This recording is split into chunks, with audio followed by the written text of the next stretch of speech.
All right, so let's go back and do some problems from 1.5 to 1.7.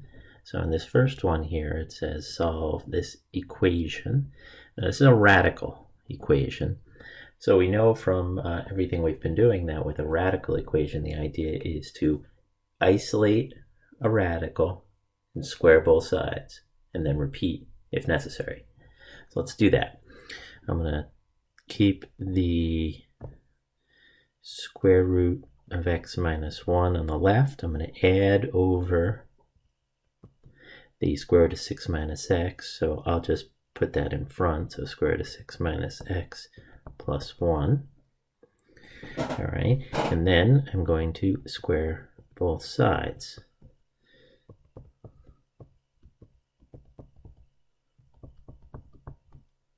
Okay, the left-hand side is pretty simple because it's a square root squared, so I get the x minus 1. Right-hand side, a little more complicated because I basically have to FOIL out this expression in here. So the radical 6 minus x squared would give me 6 minus x. And then I'm going to get 2 times the product of the radical 6 minus x and the 1. So that would be plus 2 square root 6 minus x. And then I'm going to get the last term squared, so I'm going to get a plus 1. All right, so what I see is that I have 1 square root left. So I'm going to leave that over on the right there. Okay, and the rest I'm going to move over. So on the right I have a 6 plus, well, let's start with the x's. I have a minus x, so I'm going to add that over. And so that's going to give me 2x on the left. And then I have a 6 plus 1. So that is going to be 7. And when I subtract that over, I get 2x minus 8. Now I actually see that I have 2 times x minus 4 over there equals 2 square root of 6 minus x, which would actually allow me to cancel out those 2's. Now, if you didn't do that, it would be okay. You're just going to have a factor of 2 hanging around everywhere. Well, later, a factor of 4 when we square it. So I have a little simpler version here as x minus 4 equals the square root of 6 minus x. Again, now I've isolated a radical. I square both sides.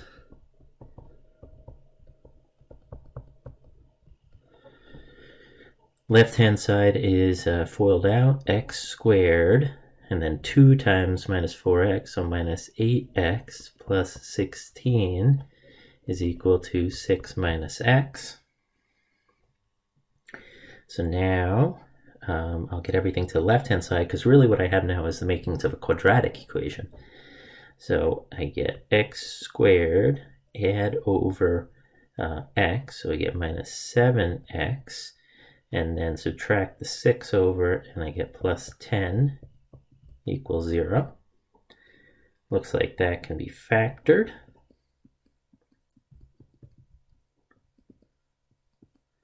Let's try 2 and 5 with both negatives.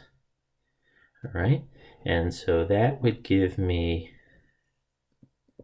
possible solutions x equals 2 and 5.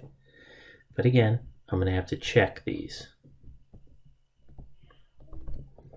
So let's check the x equals 2. Is the square root of 2 minus 1 minus the square root of 6 minus 2 equal to 1? All right, that would be square root of 1 is 1 minus, and that would be square root of 4, which is 2. Is that equal to 1? And it's not equal. So this is no good. I'm going to throw out x equals 2. Let's try x equals 5. Is the square root of 5 minus 1 minus square root of 6 minus 5, is that equal to 1? Square root of 4 is 2, minus square root of 1 is 1. Yes, So that one is good. So our only solution here is x equals 5. All right, let's move on. All right, here we have a compound linear inequality. So compound meaning there's 2 and 1 here. So I'm just going to split these up as negative 8 less than or equal to negative 3x plus 5 and negative 3x plus 5 less than 13. So we'll do these separately and put them back together as a solution. So I have negative 8 less than or equal to negative 3x minus 5. If I add the 3x over and then add the 5 over, I get negative 5 plus 8, so I get 3.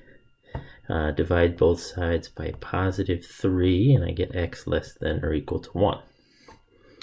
On the other side, negative 3x minus 5 less than 13. Negative 3x less than, add 5 over 18. Divide by negative 3. Inequality dividing by negative, switch. X greater than negative 6. All right. So there we have the two things that we need to be true, x less than or equal to 1 and x greater than negative 6. We can build our solution. So we're going to have in inequality notation, so the smallest thing is negative 6, so negative 6 is less than x, which is less than or equal to 1. Okay, and we were able to put that into 1 because this is one region. Interval, that would be negative 6 to 1, not including the negative 6, but including the 1. And as a graph, negative 6, 1, open at negative 6, closed at 1, everything in between.